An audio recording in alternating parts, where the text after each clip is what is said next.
ఆకాశం అన్నా, నిరామయం అన్నా, ఆవరణ అన్నా, బట్టబయలన్నా, బయలన్నా, శూన్యమైనా ఇవన్నీ కూడా సమాన పదాలు. నింగి, నేల ఇవన్నీ సమాన పదాలు. నేల అంటే పరమాణువులు, ఆకాశం అంటే పరమాణువులతో కూడిన అవిభాజ్యంగా ఉన్న పదార్థం ఆకాశం.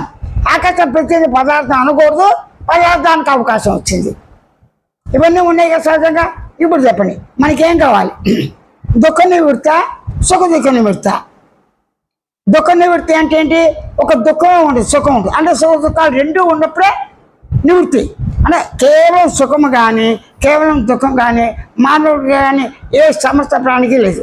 ఆహారం తినాలి, వేటకి వెళ్ళాలి, కష్టపడాలి, ఇలా చచ్చిపోవచ్చు, బతకచ్చు, రకరకాలు ఉన్నాయి కదా.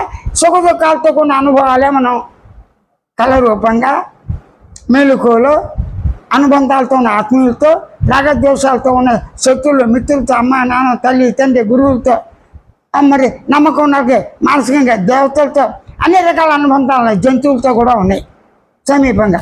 ఈ అనుబంధాలు పోగొట్టుకోలేడు. ఈ అనుబంధాలు లేకుండా మానవ సమాజంలో మానవుడి మనుగడ అసంభవం. అప్పుడు ఏం చేయాలి?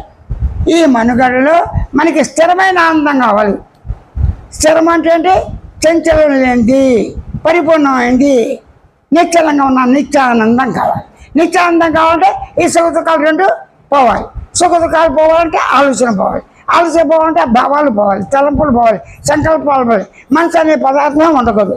అంటే మనసు లేని స్థితి, భావం లేని స్థితి, తలంపులు లేని స్థితి, స్మరణ మన్నాదులు లేని స్థితి ఉండాలి. అంటే గమనించకుండా నువ్వు ఉండగలవా?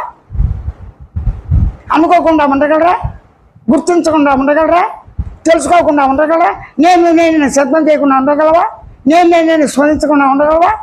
ఆకలి లేకుండా ఉండగలరా? నిద్ర లేకుండా ఉండగలరా?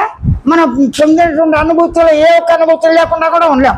అన్ని అనుభూతులు సహజంగా ఉన్నాయి. ఆ అనుభూతులు మమత, ప్రేమ, శత్రుత్వం, మిత్రత్వం అన్నీ ఉన్నాయి. అన్నీ ఎవరికి ఉన్నాయి? నాకే ఉన్నాయి.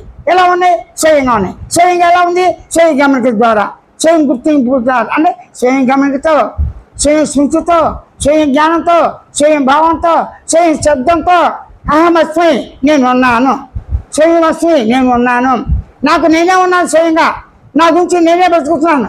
నా గురించి నేనంటే ఏమైంది? తనకు తానే స్వయంగా ఆనందాన్వేషణ, స్వేచ్ఛాన్వేషణ, మౌనంగా ఉండాలని తపన, ఇవన్నీ కూడా తనకు తానే చేసుకుంటున్నాడు. అంటే స్వయమే ఉన్నది. ఇలా ఇట్లు ఉండటమే సాక్షాత్కారము.